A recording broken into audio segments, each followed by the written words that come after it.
Bueno, garbi da ona da, nire ustez behintzat, gure botanteak edo ez diela gehiegi zaletu botua emateko garaian, guk ez dugula jakin, zaletzen jendia. Seguro asko, udaletxean ez gehalako partido potente bat, esperoretzan, hori noski, alde batetik hori, eta bestetikan lehia zegoela PNV eta Bilduren artean batez. Udun gu zirudin lehiatik kanpo dela. Eta nik uste dut zaletasuna horrek, edo zaletasun falta horrek gure kasuan eragindula emaitza. Bai, ez gendun espero, zeren ehun botu galdu ditizki hau, eta ez, pentsatzen duen hori seguru zegoela, baina, bueno, esplikazio horregatik, seguru asko, zeren pesoek ere galdu dizkik, orduan horregatik egiten dianik irakurketa hori.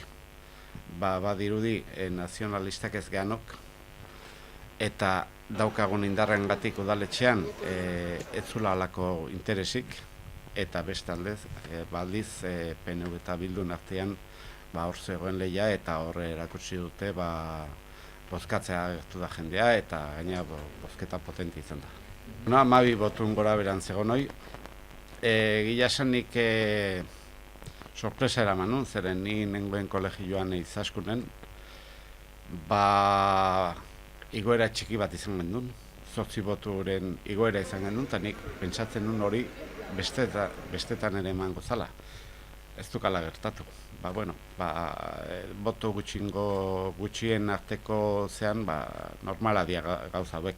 Eta, aralar ere, partidu ezaguna eta potentia edo badu bere jendea hemen ez, eta garbi dau, eta, zeingo du, urrungo kasuan ikusko dugu ze gertatzen den.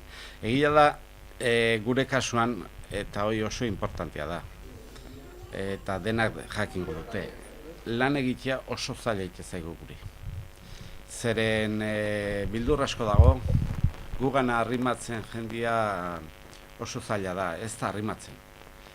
Bakarka batzutan egoten die, baina hola publikoki agertzeko eta zerrendatan dago garbi. Zerrendak betetzeko kanpora jo behar izaten dugu.